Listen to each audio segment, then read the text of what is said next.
From Hollywood, it's time now for...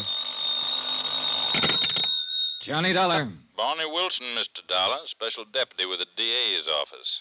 I understand you talked to Danny Haynes. You've got a good grapevine, Mr. Wilson. Oh, tolerable. Well, what do you think?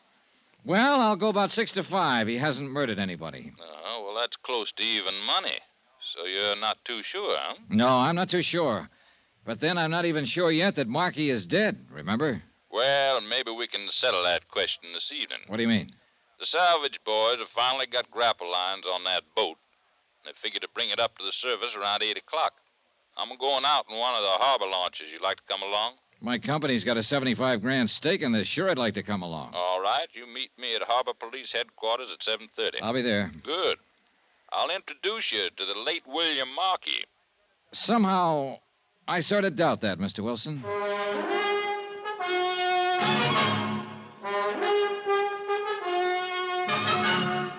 Tonight and every weekday night, Bob Bailey in the transcribed adventures of the man with the action-packed expense account, America's fabulous freelance insurance investigator. Yours truly, Johnny Dollar.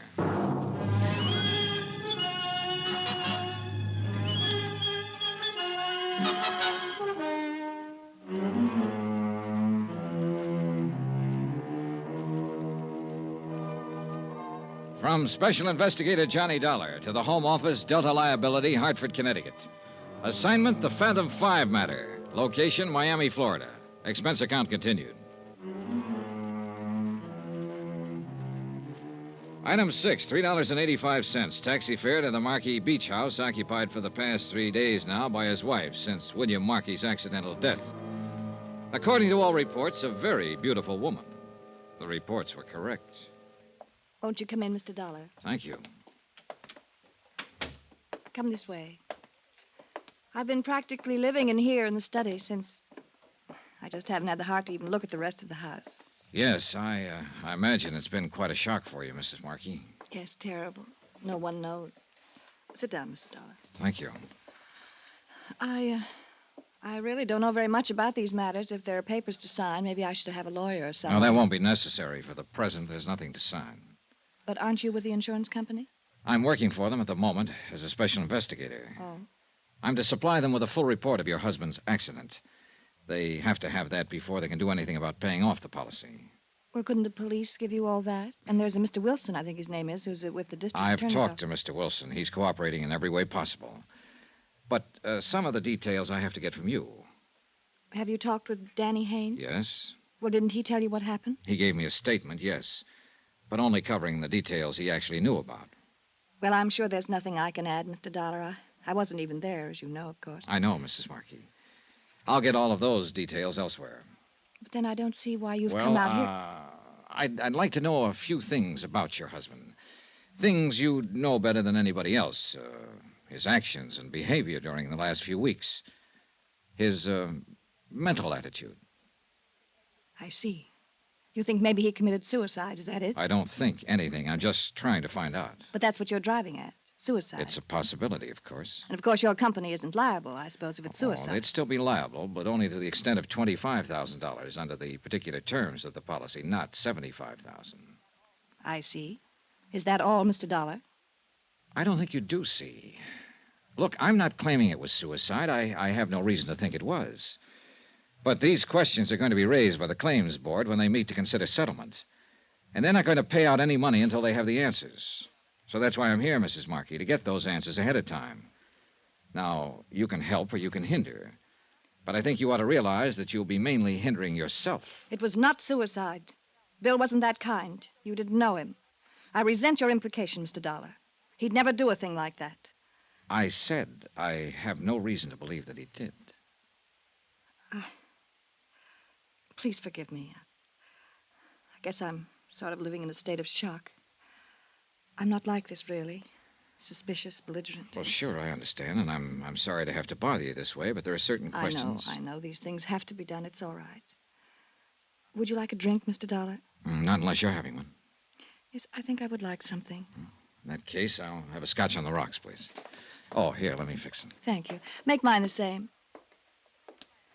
I guess it was the mention of suicide that set me off. Bill and I were married for 3 years. We were completely happy every minute of it. Nobody in the world had less reason than Bill to do a thing like that. What about financial problems? None that I knew about. Did you work before your marriage, Mrs. Markey? I was an entertainer. Chorus?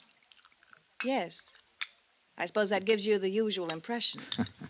Well, do I seem like a visiting fireman? No, but... I just thought you might have been a dancer because you carry yourself so well. Lithe and graceful.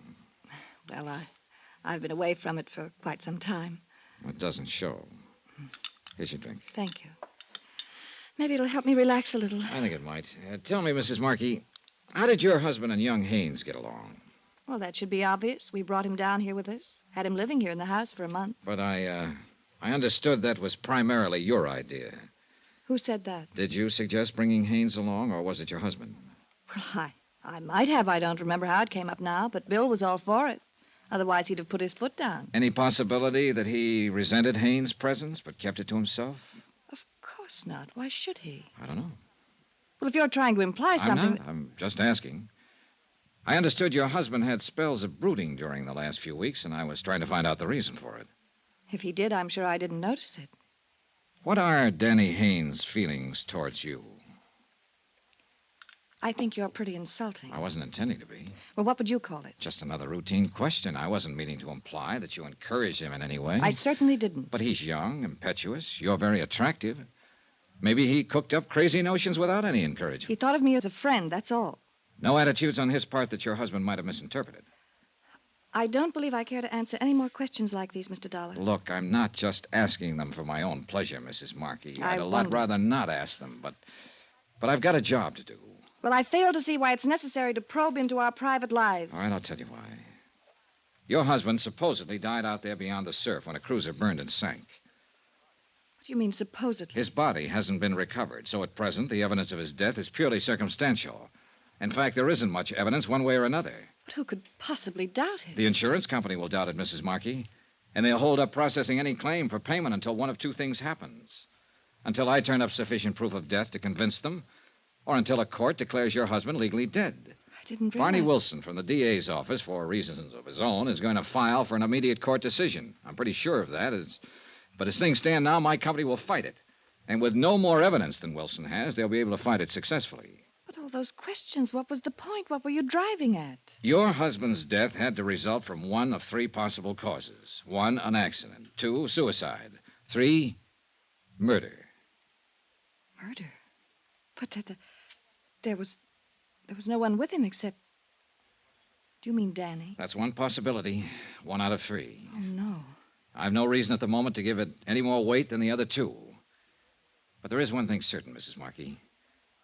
In view of the circumstances, not 1 cent of insurance is going to be paid until one of those causes is proved. But what can I do? I don't know anything about it. Maybe you don't. Or maybe there's something you've forgotten, don't think is important. Or something you haven't wanted to talk about. I don't know, of course. But it might be worth thinking about. It was nearly dark when I left the house, and I wouldn't have noticed the man standing under a palm tree by the driveway if he hadn't made a sudden move to get out of sight. Then when I walked toward him, he scurried out of the drive and slipped into a car parked at the street. I could see it was an old model, but I couldn't identify the make. I caught the last 3 numbers on the license plate before it disappeared around a bend. I couldn't quite figure it. It might have been Haynes, or some ghoulish swindler who was scared off when he saw the widow wasn't alone. The numbers were 642.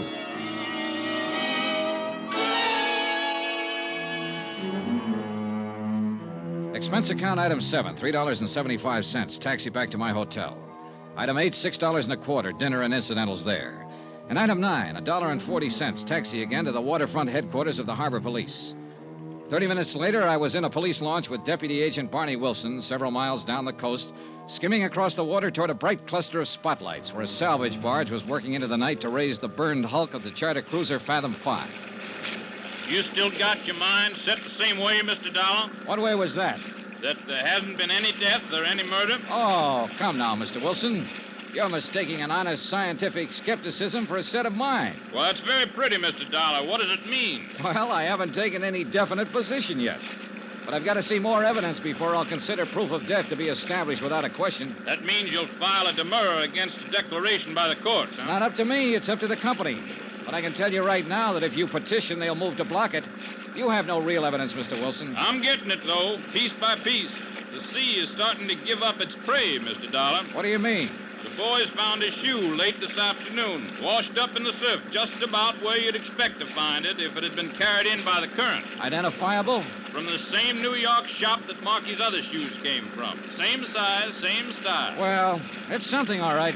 But it's still not conclusive. What do you ask? That Marky walks up and tells you he's dead? No, I guess I'd settle for just seeing him that way. Oh, by the way, I wonder if you could have an auto license checked for me. A partial license on a used car, Florida plates.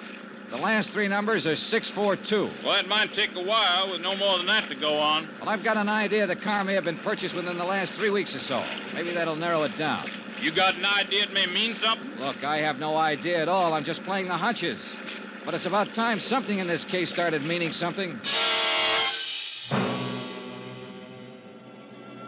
We edged the launch up the side of the barge, tied up to a stanchion, and climbed on deck. The power winches on the derricks were still grinding away, and the sunken hull of the burned cruiser was nearing the surface. A crew of men waited with salvage pontoons, ready to float the supporting cradle into place as soon as the waterlogged hulk was raised. Wilson and I stood by the rail, watching, not talking, wondering, I suppose, what answers the wreck might supply us with. The taut steel cables inched their way slowly up from the depths. And finally, the boat itself broke the surface of the water. Then the men moved in with the pontoons, and other crew members dropped a suction hose into the water-filled hull and started to pump to empty. Finally, the whole thing was high enough so we could see that the cabin and the deck were badly burned, almost destroyed. But strangely enough, the hull itself seemed to be undamaged.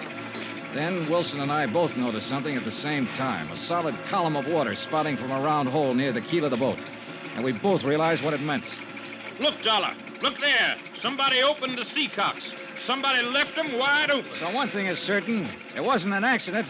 She was sunk deliberately. That's exactly what I've been trying to tell you right from the start. Huh? William Markey was murdered.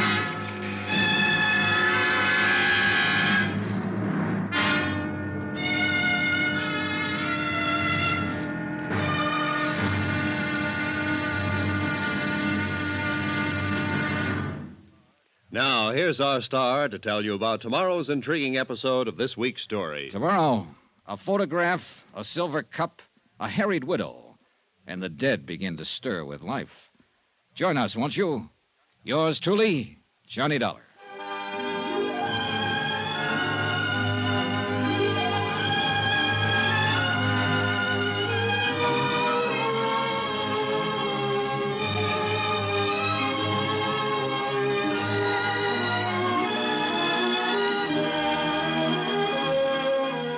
Yours truly, Johnny Dollar, starring Bob Bailey, is transcribed in Hollywood. Written by Les Crutchfield, it is produced and directed by Jack Johnstone. Be sure to join us tomorrow night, same time and station, for the next exciting episode of Yours truly, Johnny Dollar. This is Roy Rowan speaking.